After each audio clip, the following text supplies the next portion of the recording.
Hey guys, currently I'm in Verna 2024. I've been owning this car for 2 years straight now, and there's a lot of pros in this car. It's a family friendly car, it's very efficient, it's probably one of the best in its segment. But only one thing which bothers me a lot and also annoys me a lot, which eventually cancels out all the pros about this car, is its headlights. The headlights are so useless I would say.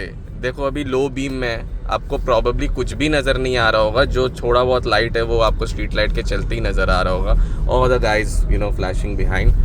But इसका light का कोई मतलब ही नहीं है. I have also shown you the dash. Okay, now I put the head. ये देखो, ये इसका हेड है.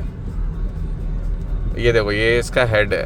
लिटरली स्ट्रीट लाइट के आगे या नॉर्मली भी एक और कार है मेरा ऑल्टरनेट विच इज़ XUV. उसके थ्रो में इर्द गिर्द के सारे लाइट्स ढक ही जाते हैं, मतलब चादर के जैसे. बट इस पे देखो हेड मार रहे हम. Literally nothing. There is no like फ़र्क ही आपको नहीं दिखेगा कि हेड जल रहा है या कुछ जल रहा है. And it's so annoying at night drives.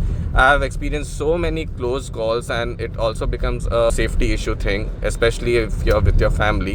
The most irritating part कि आप इसको अपग्रेड भी नहीं करा सकते हो. इसके कोई ऑथेंटिक अपग्रेड्स नहीं आते हैं फैक्ट्री से, जैसे टाटा महिंद्रा के शोरूम से ही डायरेक्टली एसेसरी पार्ट में मिल जाते हैं. बट इसके नहीं मिलते. I have inquired in a lot of showrooms. They said nothing can be done about it.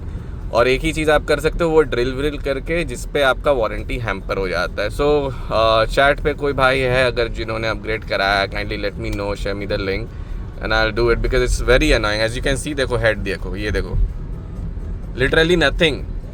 आप बता ही नहीं सकते. ये देखो हेड जा रहा है कब से, देख लो.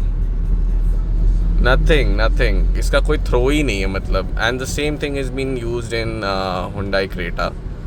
So Hyundai, if you're watching this video, kindly put some light into this issue. Thank you.